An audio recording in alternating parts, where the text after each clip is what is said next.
to make it.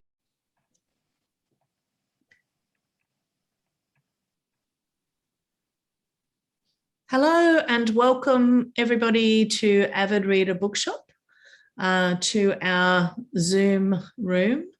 Imagine, if you will, that the temperature has dropped suddenly as Brisbane has escaped the weather, but everybody else around us seems to have been pummeled by massive storms.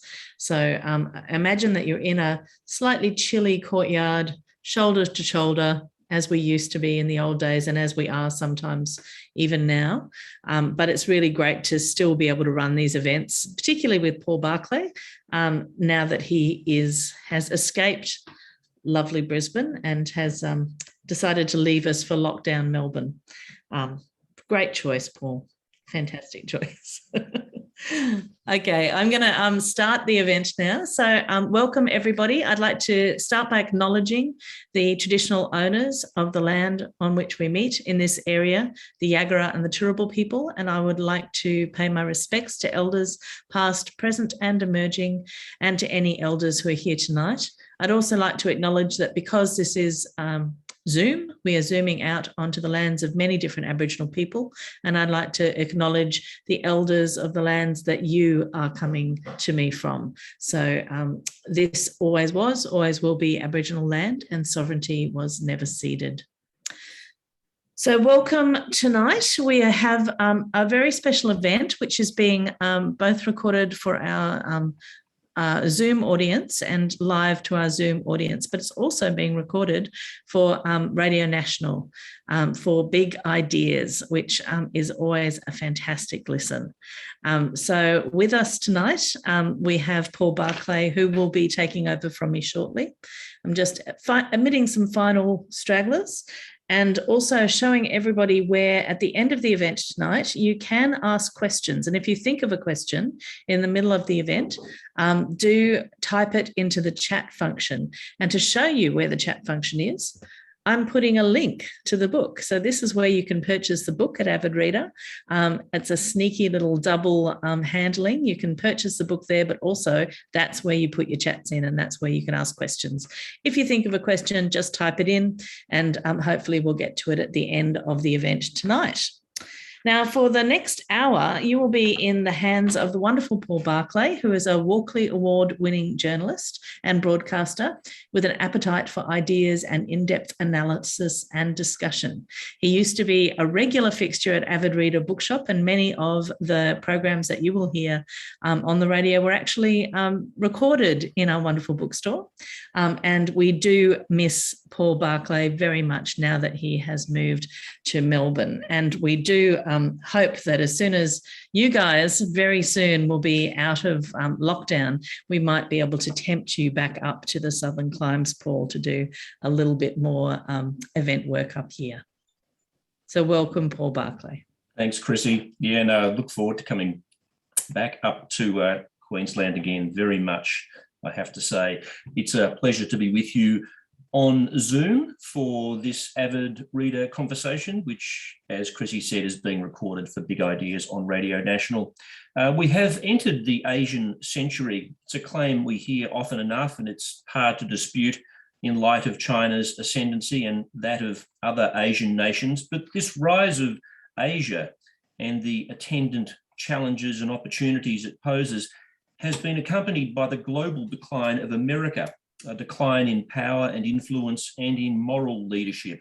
So argues Michael Pembroke in his book, Play by the Rules, the short story of America's leadership from Hiroshima to COVID-19. Michael's an author and former New South Wales Supreme Court judge, and it's a particular opportune time to discuss the book, with America having recently retreated from Afghanistan, handing control of the country back to the Taliban.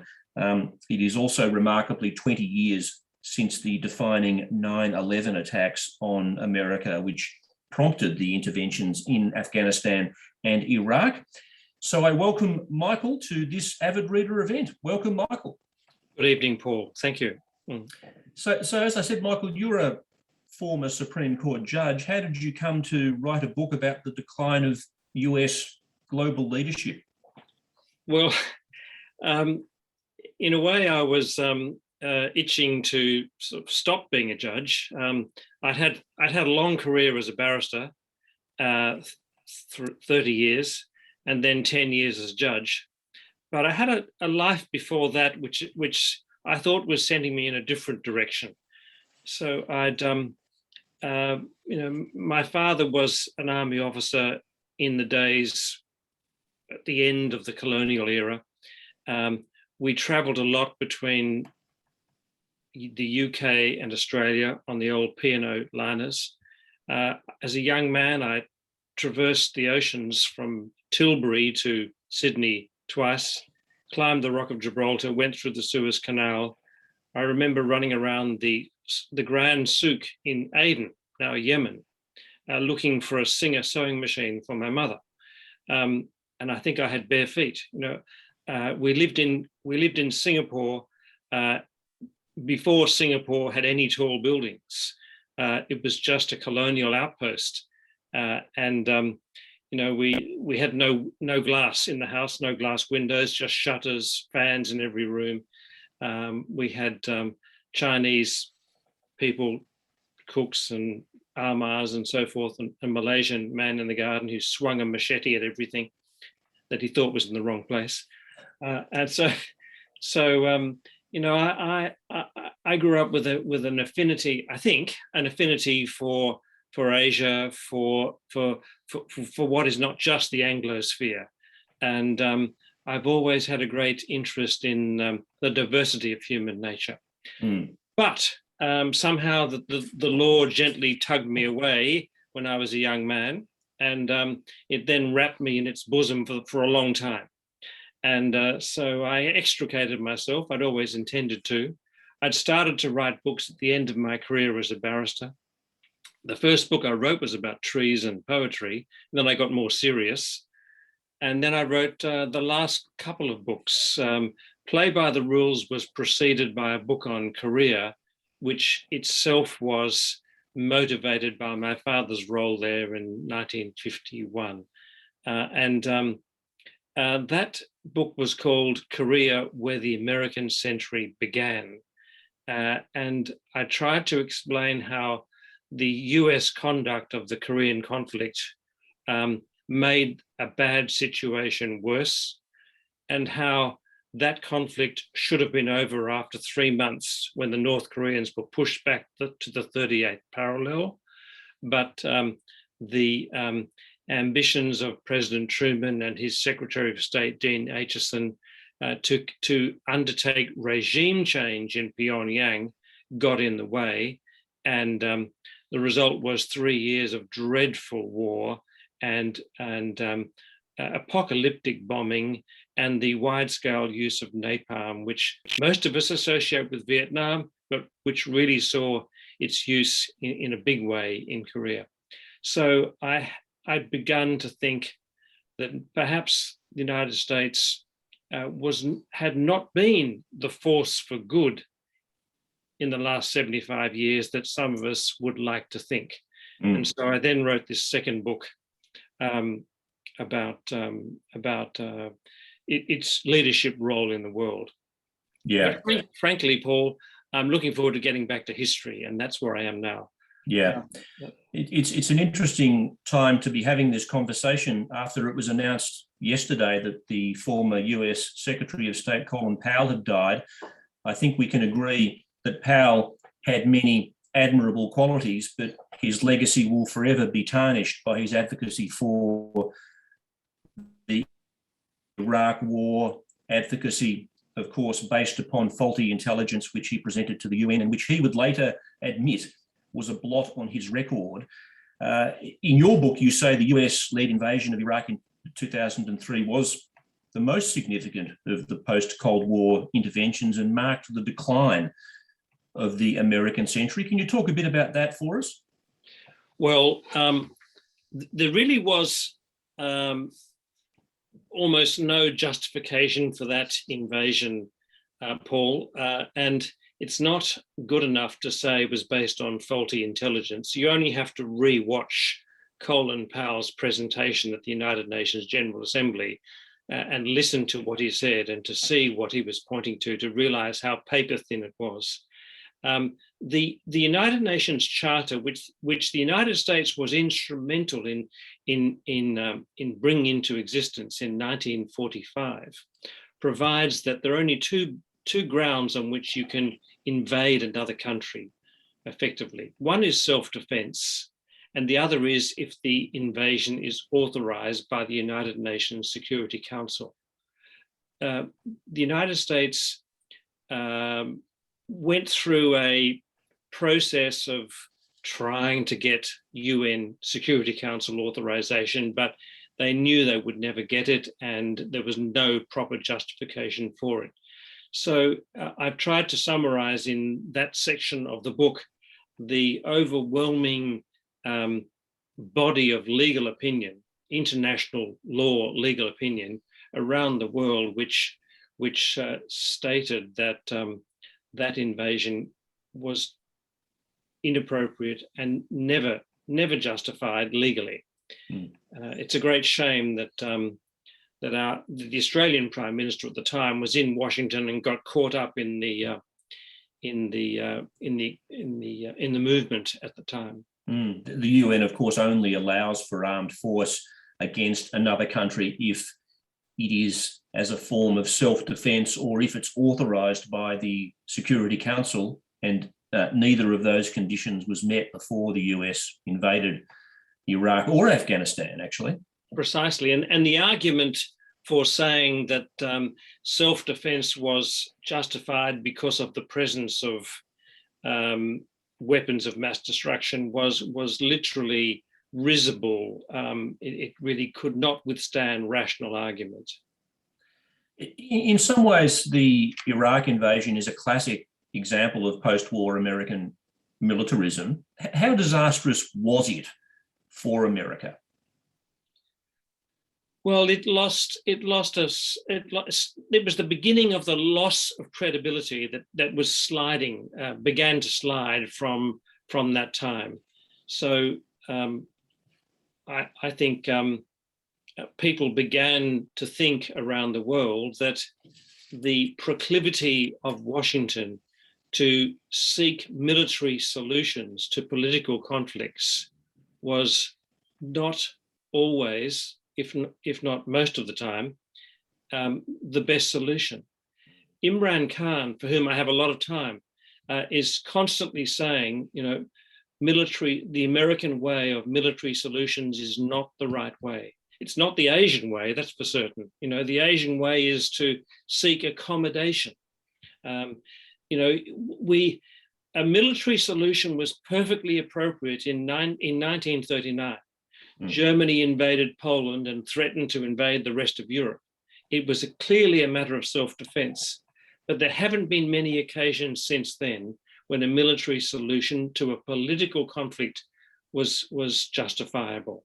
Yeah, the Afghanistan intervention ended in defeat and withdrawal, as we have just seen, as well, of course, as many deaths, and one must assume a grim future for Afghans in the near future, at least. It's interestingly, back in August, I was speaking with the former US ambassador to Afghanistan, Ryan Crocker, and he told me that he thought the fall of Kabul to the Taliban was a bigger disaster than the 1975 fall of Saigon. And he said those images of Afghans chasing that plane down the runway in their scores, and including a number holding onto the fuselage and falling to ground, will indelibly be imprinted on our collective memory, as much, if not more so, as the images from Vietnam. How do you view that campaign, that unsuccessful campaign in Afghanistan? And as someone who has looked at the broad sweep, how would you compare it to Vietnam? Well, if you look back at Afghanistan, Paul, in 2001, it's very difficult to know why reasonable minds came to the view that invasion should have occurred. I think people in Washington were getting away from the principles by which most of us agree to be governed. You can't invade another country because you think there might be a terrorist there who might be behind a group such as Al-Qaeda, who might have just caused a building to collapse in New York. You can't go invading other countries, sending an invasion force halfway around the world because you think it suits your domestic security purposes. The UN Charter, which I come back to from time to time, provides in Article 1 that the most important thing is the respect that we're all required to have for the sovereignty of individual nations. And the great tragedy of the last 75 years is that, having been at the forefront of promulgating the UN Charter, and in particular Article 1, which requires the respect for the sovereignty of individual nations, the United States trampled the sovereignty of so many countries so many times in the period between starting with 1948 with the Italian general elections, when they interfered in a way that made that was brazen. We'll talk about that a bit later, because I think that's a case in point that many people won't be aware of.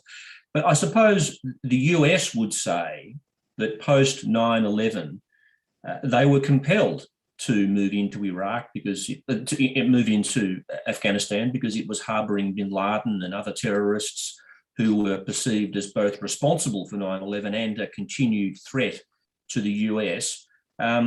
Clearly, you don't buy that. No, I don't, and I think that's extremely inappropriate reasoning.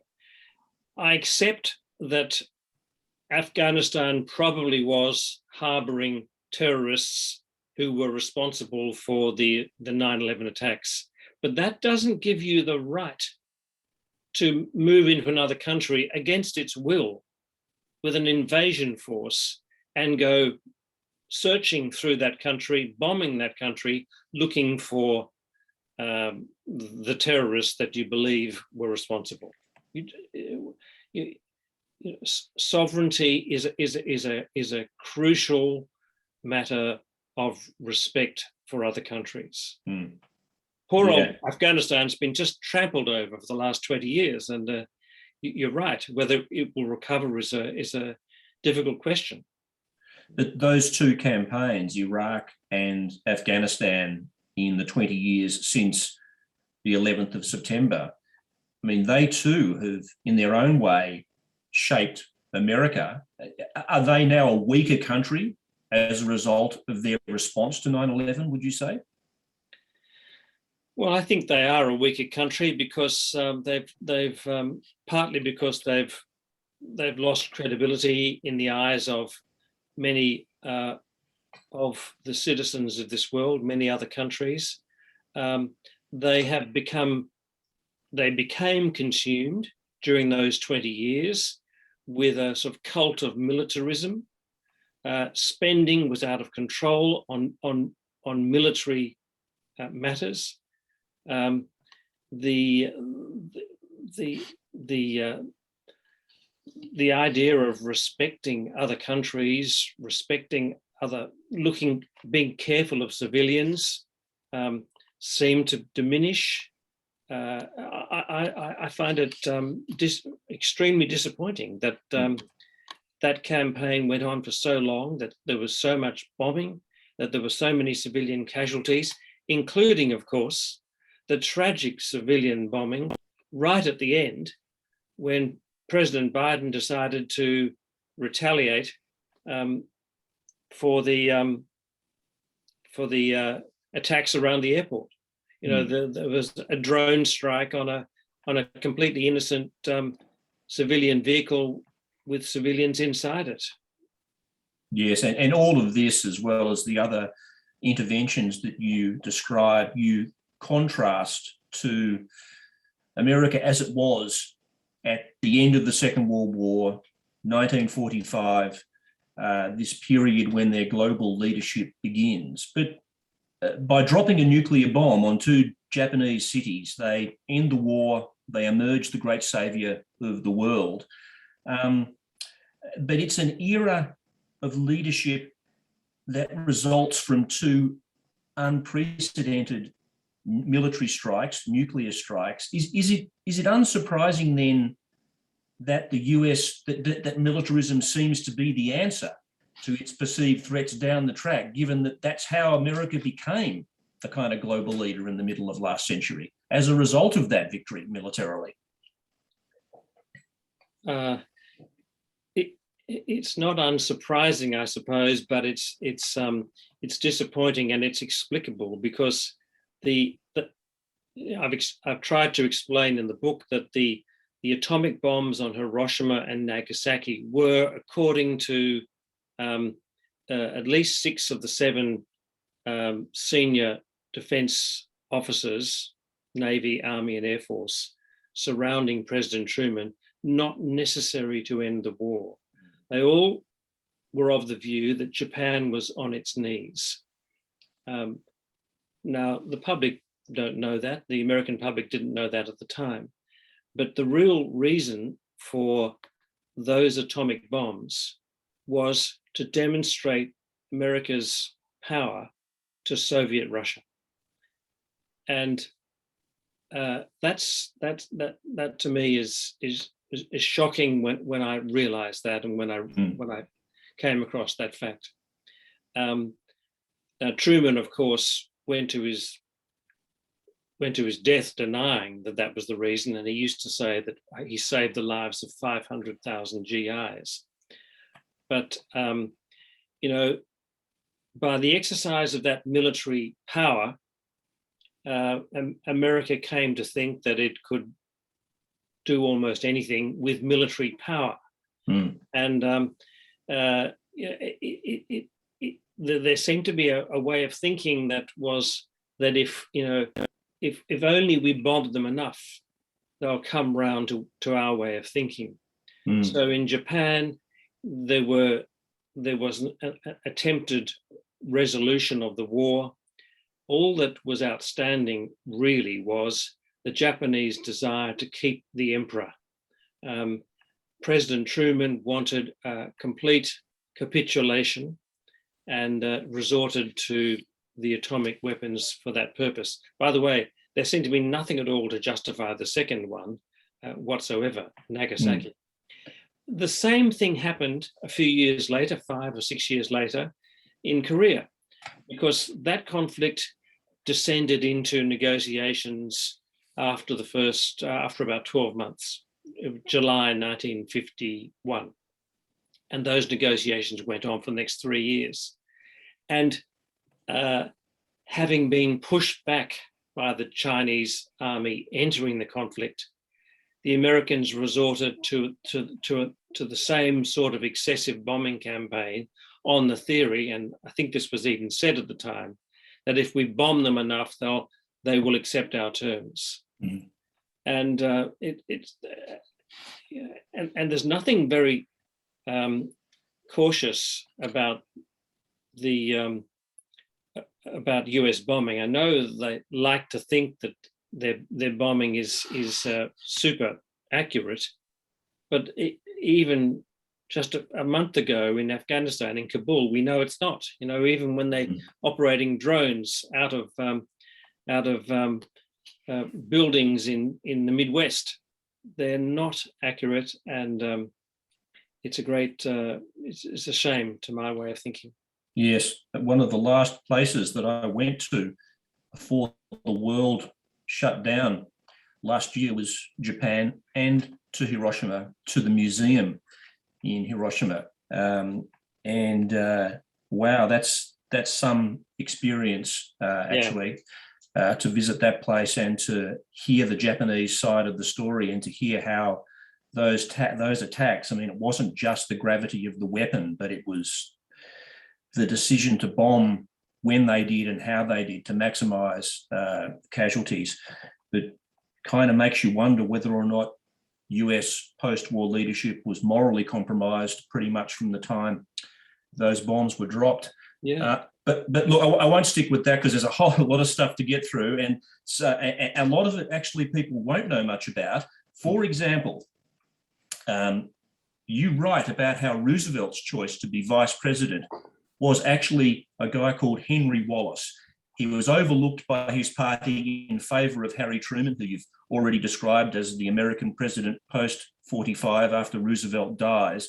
Truman's a staunch anti-communist, a cold warrior in a sense, and Truman becomes FDR's vice president. But of course, Roosevelt then dies in 1945, making Truman himself president. And you raise the tantalising hypothetical, I suppose, of how differently would things have unfolded if Wallace had been president? And could this have had an impact on, say, the trajectory of the Cold War, for example? Well, yes, the writings of Henry Wallace are intriguing and interesting. He said things like, the only competition we want to get in with Soviet Russia is economic competition. You know, he was not a pacifist, but he favoured negotiation, diplomacy, accommodation where necessary, compromise where necessary, and competition with Soviet Russia so that the United States could demonstrate that it was a better form of society. He would never have agreed to President Truman's approach, which was belligerent from the moment he became president, which was a great shock to Stalin, although Stalin did have intelligence which told him that Truman was an anti-communist from way back in the 1930s, in his days as a Missouri senator. But Stalin had a good relationship with Roosevelt and a good relationship with Churchill. And it's sometimes said and has been written about that Churchill had a fondness for Stalin. Later on, of course, he made that famous speech about the Iron Curtain, but Churchill was out of office then, and that was he was being opportunistic, I think. Yeah. But yeah.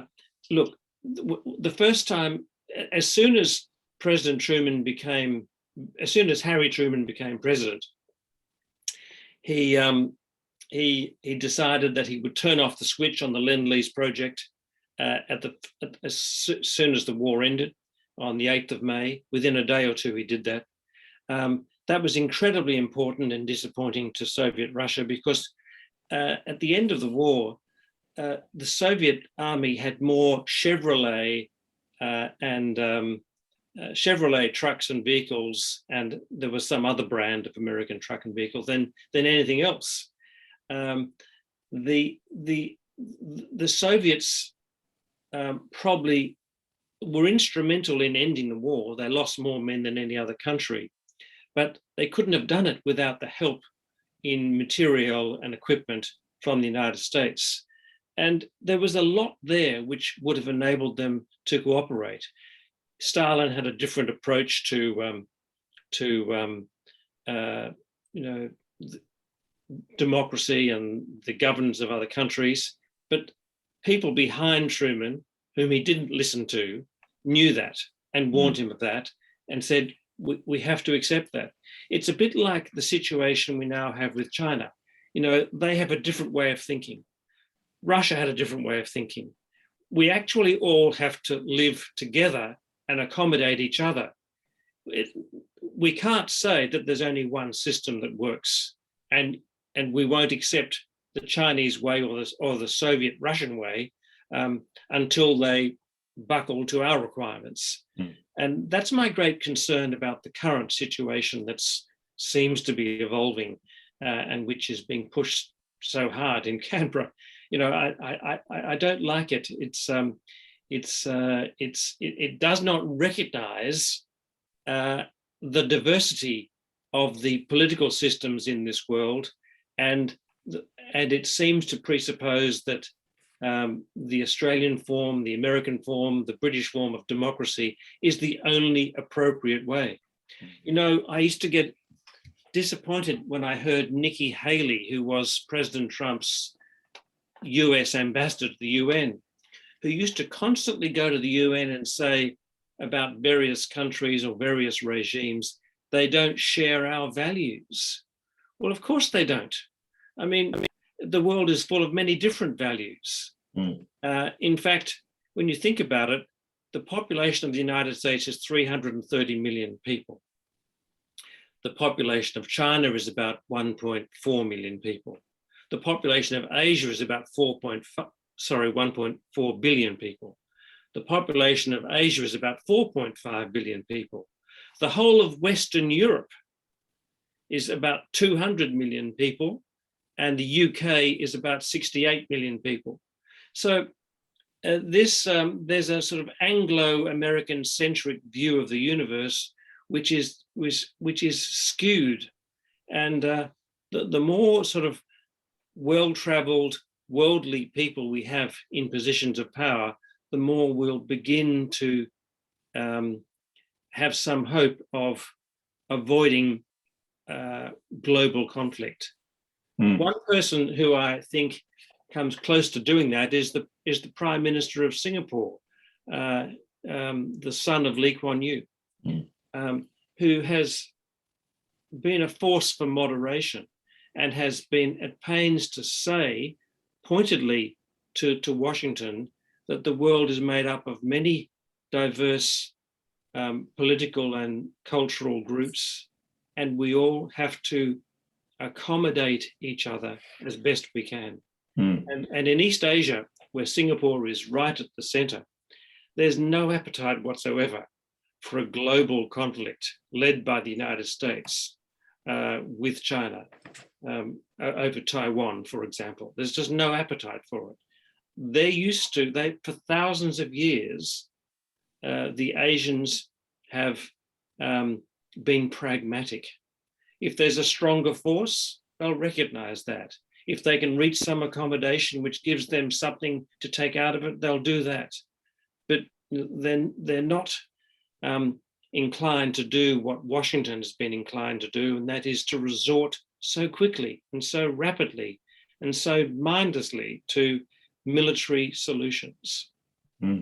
You've been critical, obviously, of the United States and how it's acted post-1945, but equally, you make the point that it was America that played a leading role in establishing the post-war architecture that was designed to establish the rules-based order upon which the new world order would be governed after the Second World War.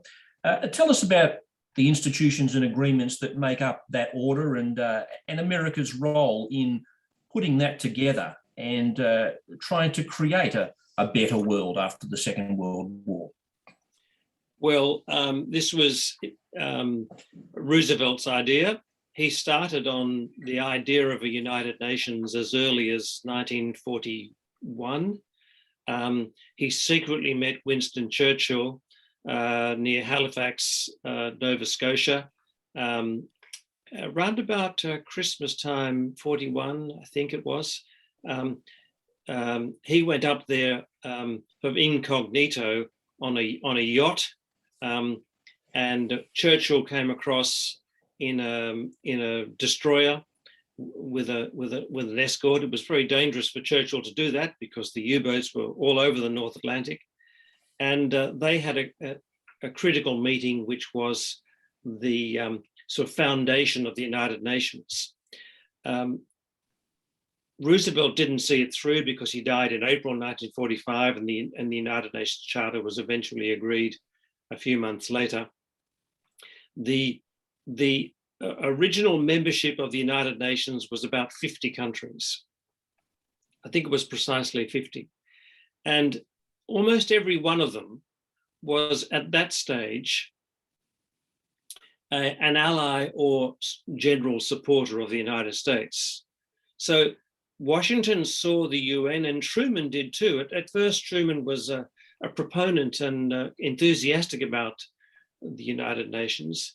as helping to create a world order in the way that the United States wanted to see it. But as we now know, there are 193 member states of the United Nations. Mm-hmm. and that comfortable control which the United States had at the beginning has dissipated.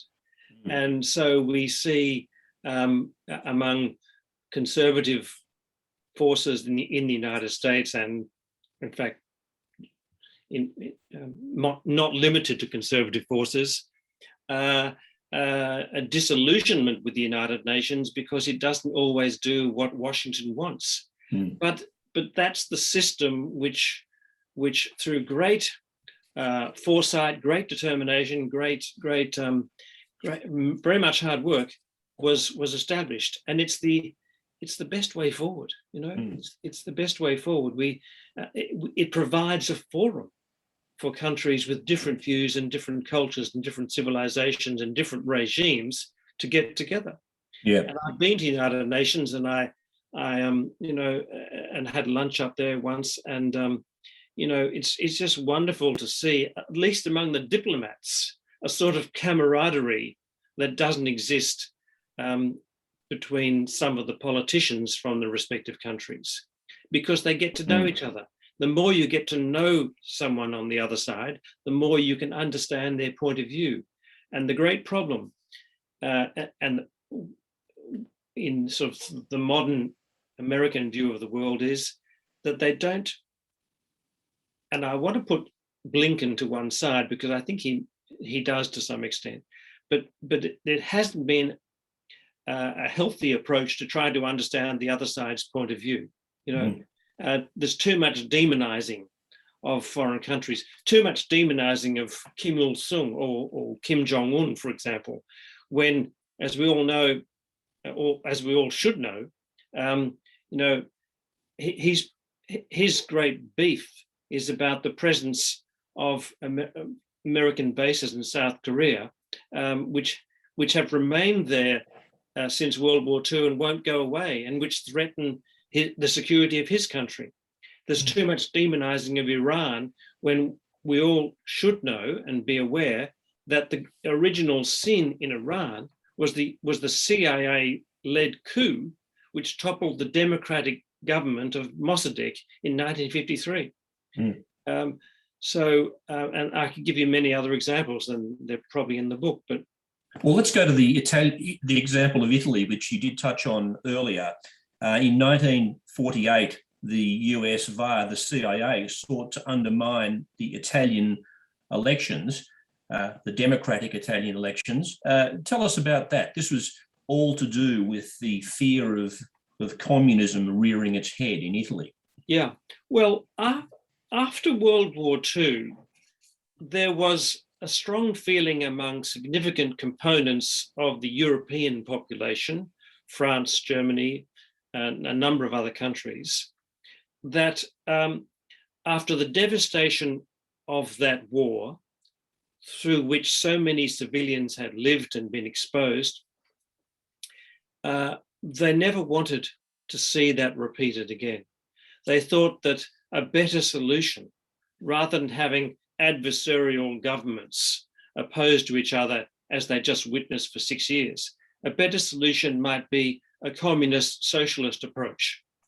And so, and that's understandable. It may not, in retrospect, have been wise, or may not have been the best, but there are arguments both ways. It's completely understandable. But having recently been so heavily involved in establishing the United Nations Charter, which requires as its cardinal article that you recognize the sovereignty of individual countries, the United States was concerned that by democratic processes, and there was no suggestion that the Communist Party in Italy might succeed to power by other than a democratic process. It was just a general election. They seemed to have majority support. So the decision was made, and the CIA got deeply involved to try to prevent a democratic process by undemocratic means. So the interference in that election, which was ultimately successful, was really, in a way, more old-fashioned, but more blatant and more brazen than any Russian interference in the 2016 presidential election.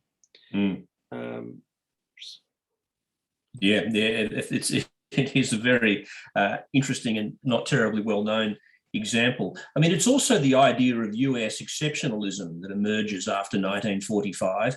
And I understand that to mean, this idea that America sees itself as inherently unique, different from other nations, entitled to take, obliged in a way, to take a leading role on the world stage. Do you see anything inherently problematic with this idea of exceptionalism? Yes, I think it's entirely unjustifiable and entirely irrational. It's just a convenient means of saying we can do whatever we want. No one country can take that view, and I don't see people talking about exceptionalism anymore. I don't see Blinken, the Secretary of State, or Biden using those words. I actually know, and I used this recently in a speech I gave, even President Trump criticized the notion of exceptionalism. He said, how can you go around the world saying you're exceptional or unique when you've got to deal with people? You've got to deal with this country or that country. I think he was referring specifically to Russia, but he made the point that exceptionalism is a source of resentment, and it's also logically irrational. Yeah.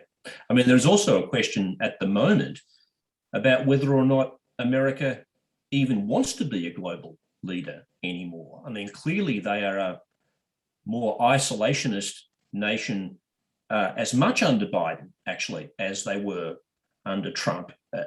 I mean, is this a conscious stepping back from that role? Well, Trump was consciously stepping back. And I think, although he's no longer the president, the trend has been established. Biden is not quite so overt about stepping back. In fact, of course, he's rejoined many international organizations that Trump distanced himself from. But there are aspects of what President Biden has said which slightly concern me. For example, I really don't like the language he uses of, in relation to China, that this is a conflict between democratic states and authoritarian states, which is just a sort of another way of adopting a Cold War approach. In fact, I have great sympathy for the complaints which we regularly hear from Beijing that Australia or the United States or the UK is adopting a Cold War mentality. A Cold War mentality really means a binary approach. There's us and them, there's good and evil, there's only one right, and we are the right, we're on the side of right. And it's just much more complex and subtle than that. And so I would have said there's some withdrawal, and I'm comfortable with what the direction of the United States, but I'm troubled by President Biden's reference, which I don't think I've heard for a month or so now, about democratic states versus authoritarian states. How fearful do you think America is of its own decline? And how much does that fear, perhaps even paranoia, I think you suggest, how much does that help to explain its current attitudes towards the ascendancy economically and militarily, I suppose, of China? I think it explains a lot. China is an economic competitor, and for almost 18 of the last 20 centuries, it's been the economic powerhouse of the world. It's probably still the manufacturing powerhouse of the world now. It's not number one yet in terms of straight GDP, but I think it's inevitable that it will be during this decade, and most commentators seem to agree. But it's an economic competitor. It doesn't seek to export its ideology. It doesn't seek to send invasion forces across the world. It doesn't seek to convert others. It as it always has, it seeks economic dominance. The United States is, and it backs that up, as it has often, with a powerful defense force. There's something else I need to say about that. So the United States is paranoid about losing its position as number one. You only have to speak to Americans. The very idea that they will no longer be the number one economic force or number one military force upsets them. It worries them. Whereas that's just the natural progression of events. You know, it's like certain species begin to become dominant, and other species become less dominant. It just happens. We've had Persians and Greeks and Romans. We've had Ottomans and Habsburgs. You know, there's a constant change. But I said that the China. I need to come back to this. I don't believe for one moment that China is intent on waging war with the United States or waging war with Australia or Indonesia. It's not in the business of colonizing other countries or invading other countries. It's not an expansionist power, you're saying. It's not. And if you go back for the last 1,000 years through the Sung dynasty, forget the 89 years of the Mongols, 300 years of the Sung dynasty in the 11th, 12th, and 13th centuries, then the 300 years of the Ming dynasty, 300 years of the Qing dynasty. There's nothing in the nature or culture of those Chinese dynasties which would suggest, if you knew that history, that they wanted to be an expansionist power. What they've only ever done is push their boundaries out a little bit in the northwest and the west. They've built the Great Wall and they've built forts and so forth. The reason for doing that is to secure the homeland, which is and their rationale is exactly the same for this encroachment on the South China Sea. They're trying to safeguard the homeland. Those bases are defensive bases. They take umbrage at the fact that the United States is in their territory in such large measure. There are nuclear missiles on Guam pointed at Beijing.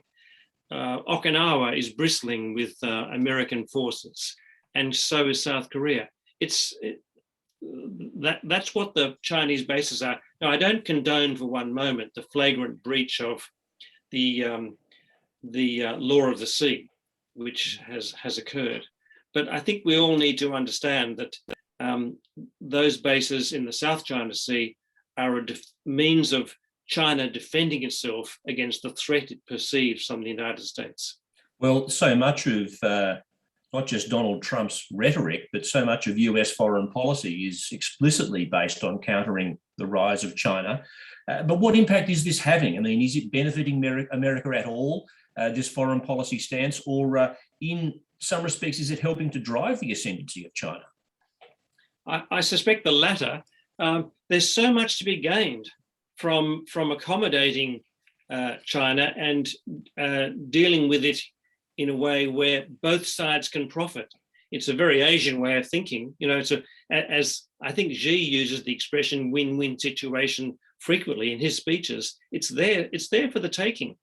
You know, China has no problem trading with the US, and they can both profit. I mean, you can protect yourselves if you're worried about cyber attacks. You use your intelligence agencies and your security agencies to deal with all of that.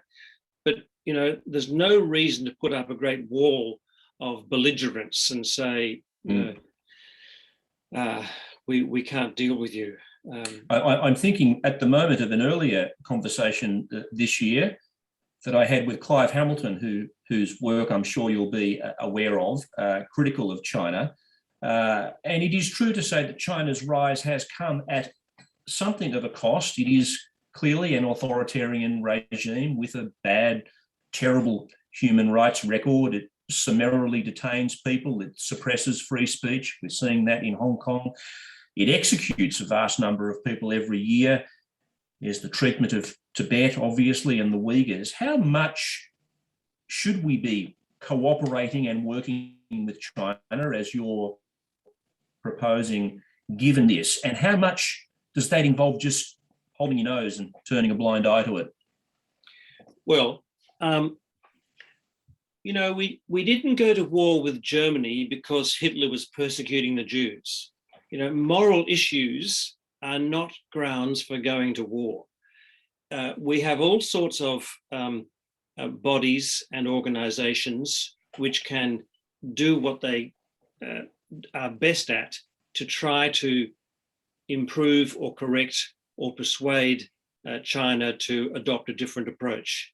But you have to recognize, for example, that with the issue of the Uyghurs, that's a uniquely Chinese issue within its boundaries. It's a matter for its sovereignty. It's got a long history. The Uyghurs have been a problem, one way or another, since as late as early as about the 9th century. That they've been allies at one stage and enemies at another. So, you don't allow issues that are internal to the other country to control your foreign policy and trading relations. If you did that, we might be reluctant to trade with the United States, or we might adopt a different policy approach because of the treatment of the blacks, or because of various other features of that society which we don't approve of. So I just think you have to be very careful about internal issues. There's a way of expressing concerns about moral questions without trespassing unduly on the sovereignty of foreign countries. Yes, yes. That's called called diplomacy. I was going to say, speaking of moral positioning, you quote Mike Pompeo in the book, reminiscing about his time as Trump's CIA director. Quote, "We lied, we cheated, we stole," laughing. You can find this on YouTube, this video of him saying this. It reminds you of the glory of the American experiment, he follows up with. Yet this is the same person who would later tweet, "Being the greatest country on earth is not just about our incredible economy and our strong military. It is about the values we project out into the world. I believe in America and American goodness." I mean, what on earth does all of that tell us? Well, of course, Mike Pompeo is influenced heavily by his religious fundamentalism as well, and that's prevalent in a big way throughout the United States. What it tells us is that that influential people in the United States live in a parallel universe to those of us who have, I would hope, a more rational, worldly approach to global affairs, one which recognizes that there is no preeminent society. We haven't spoken much at all about the Cold War and about the Americans butting heads with the Soviets and the Eastern Bloc. And of course, that was a defining chunk of the second half of the last century. And you could easily argue, I think, that America won the Cold War. Whatever the price was that they paid for it, the Iron Curtain came down, Germany was reunified, democracy delivered to former Eastern Bloc countries, democratic capitalism had won the day, the end of history and all of that. Why was the US not able to capitalise on that moment and reassert its global authority and leadership? Well, I think hubris is a big part of that, Paul. So from 1991, Washington believed that it was the sole superpower, and the number of interventions in sovereign countries increased fourfold from 1991 to about the early 2000s. So fourfold on the level at which they were during the Cold War itself. So it was hubris. I think it was a mistaken belief in their own importance and superiority. In fact, it's arguable that they didn't win the Cold War. What happened was that Russia just gave up. It gave in. It imploded. It couldn't afford to maintain its military forces. Yeah, and it pulled the plug by its own choice. I will, in a little while, hand back to Chrissy, who I think has got some questions from the audience, and I'll let Chrissy handle those in a little while. But I just wanted to talk about, a couple of recent incidents in the United States, such as either way the US failed in its response to COVID, this global pandemic that the whole world has been dealing with, and which you would think a major, wealthy, first world, formerly leading democracy would be able to deal with as well as anybody, but hasn't, when you look at the extraordinary death toll. And also that incident after Trump was democratically thrown out, the attack on the Capitol building. I mean, do those two examples tell us something about where America sits right now? Are they an emblem, in a way, of the current predicament facing the United States? Well, look, my book was not about the contemporary domestic policies, but like anyone else, I have views, and things like you've described, plus the inability of members of Congress on different sides to agree on anything whatsoever, tend to be indicia of a state that's no longer functioning properly. I won't use the expression failed state, but I have heard it used by Bob Carr and others. But there are signs of a failed state there. And I don't see how it will turn around. I really don't. But I haven't talked about the gun culture and all the domestic issues because that's just outside what I was trying to do. Some might read your book and say that it presents a very pessimistic future in a sense for the United States. But if I was to put another perspective, is it too hasty to write off America? I mean, you look at FDR and his ability to drag America out of the quagmire before the Second World War. You look at America renewing itself after the devastation of the Civil War. It has some of the world's best universities, best minds, crippled perhaps to some extent by hyper-partisan politics. Do you think that it can, in conjunction with the West, with the EU, which we also haven't really spoken about tonight, that it can find its way back, if not on top, into a position of credible global authority? Yes, I think it can.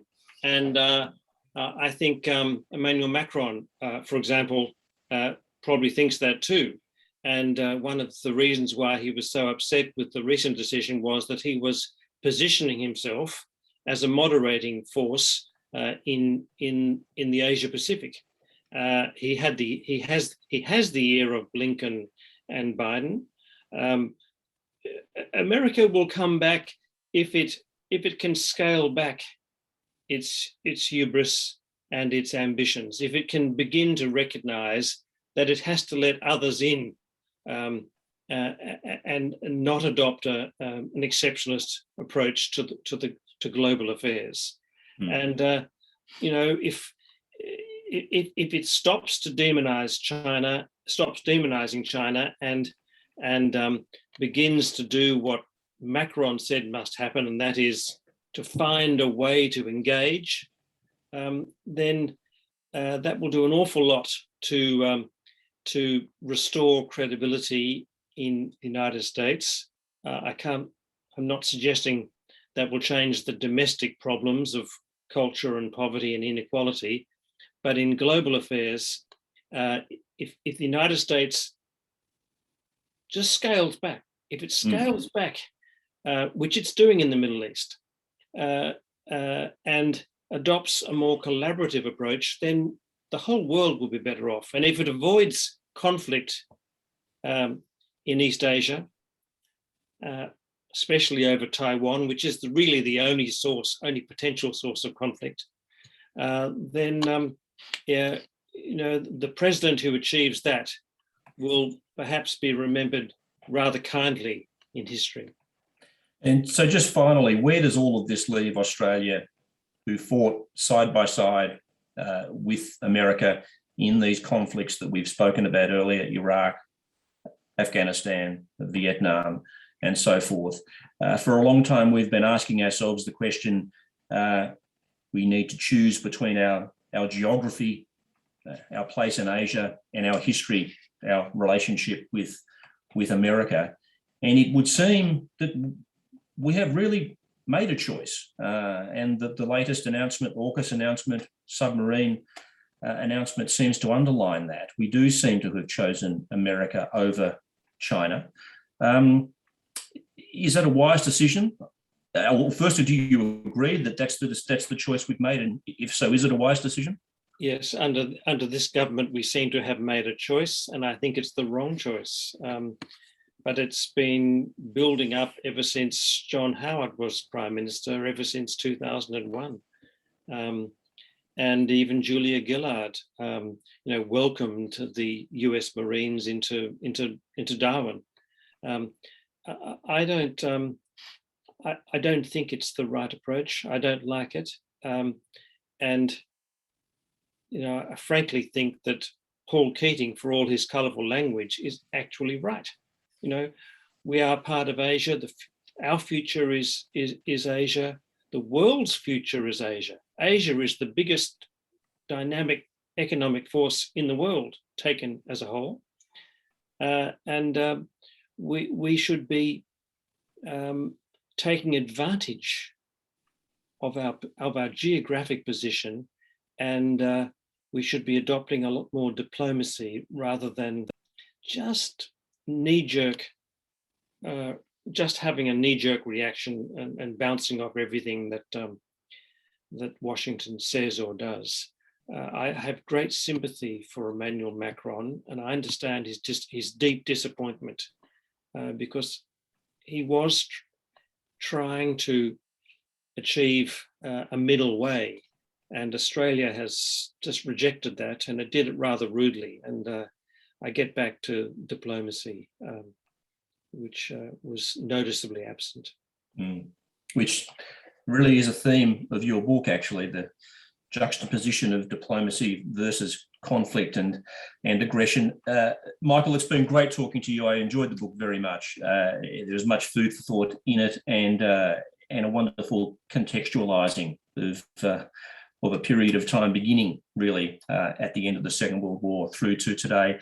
Thanks very much for talking with us at Avid Reader. I'm going to hand back to Chrissy, who may well have one or two questions from some of the audience. Back to you, Chrissy. Thank you, Paul. Thank you, Paul. Thank you. I do have some questions from the audience. I'll only be able to ask a couple because we are going over time. But firstly, I'd like to acknowledge that Just Peace and IPAN were instrumental in getting this event together. So thank you to all the people from there online. So one of the questions is from Romy, and Romy asks about China buying Australian property and, more significantly, businesses and infrastructure. In your opinion, is this a danger for Australian national security? It's my understanding that Australia has no national register for the details of this ownership, or taking over by stealth, as some people have called it. Look, I don't think there's any central policy from Beijing to take over Australia by stealth. There are certainly individuals and businesses who would like to acquire more land, more dairy farms, more whatever. I think we have some sort of register. I thought there were controls instituted under in the Turnbull government. In fact, solicitors who work in the real estate area tell me that there are real complications when there are Chinese buyers who want to buy real estate. So look, I don't see any deliberate policy from China, but it's wise to be prudent and to control these things within reason. It sounds to me as if the next issue like that will occur over the port of Darwin, and I dread what we'll hear from the government in the next week or so about that. And Annette has asked, why do you think the rules-based order is not understood to be a US construct? And Annette says that Professor Clinton Fernandez has recommended an alternative that has been put forward in the UNGA, the Democratic Equitable International Order. So that's an alternative. So what is your thoughts on that? Well, I agree with much of what Mr. Fernandez says from time to time and writes, but I do draw the line at suggesting there should be some democratic order. The world order, which is represented by the United Nations, is a mixture of democracies and authoritarian regimes and many variations in between. There are many types of democracies which are malevolent, and many that don't function well, and there are many authoritarian regimes which and other forms of government which operate satisfactorily for the people of those countries. So I would prefer to see, which in one sense we have, a UN-led rules-based order rather than a US-led rules-based order. And that, frankly, that's what China is asking for and seeking to achieve. There's one last question I'll take from Agnes, who has asked, how can we provide information to help the general public to have a more informed opinion? The media is doing a very good job at demonizing China and pushing the US agenda. Yes, well, a very good point. I just think it's a matter of those who think that demonizing China is the wrong approach to take as many opportunities as they can to express the contrary view.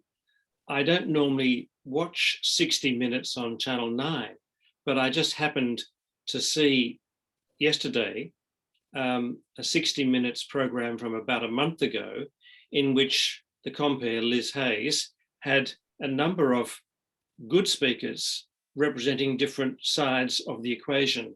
And there was a fellow called David Brophy who spoke very well, and I think Clinton Fernandez was on that panel as well. And Jason Sun Yat-sen, former politician of Chinese origin, was there. He spoke very well. So, and Liz Hayes, the compere, I thought was very sympathetic to the anti-demonizing approach. So, look, it's not happening in the Australian newspapers, in the News Corporation newspapers. It's not happening very much in the Sydney Morning Herald, I must say, or the Age. But all that we can do is to speak up. Well, you've done a very good job of speaking up tonight, and in the wonderful, careful company of Paul Barclay, who always asks such insightful questions. It has been our pleasure to host you tonight. So thank you very much for coming to Avid Reader and for chatting with us tonight. And thanks to our audience for joining us. So thanks, Paul, and thanks, Michael. Thank you, Paul, and thank you, Chrissy. Great. We'll see you later. Bye-bye. Bye.